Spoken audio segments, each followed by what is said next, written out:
కాళ్ళు వేళ్ళు ఎన్నెన్ని అన్న పసి పిల్లవాడు నవ్వాడు.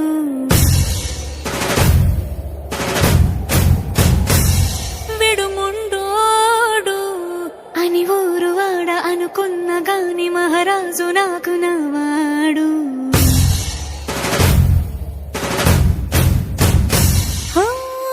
మాట పెడుసైనా మనసులో వెన్న రాయిలా ఉన్నవాడిలోన దేవుడెవరికి తెలుసును నాకన్నా.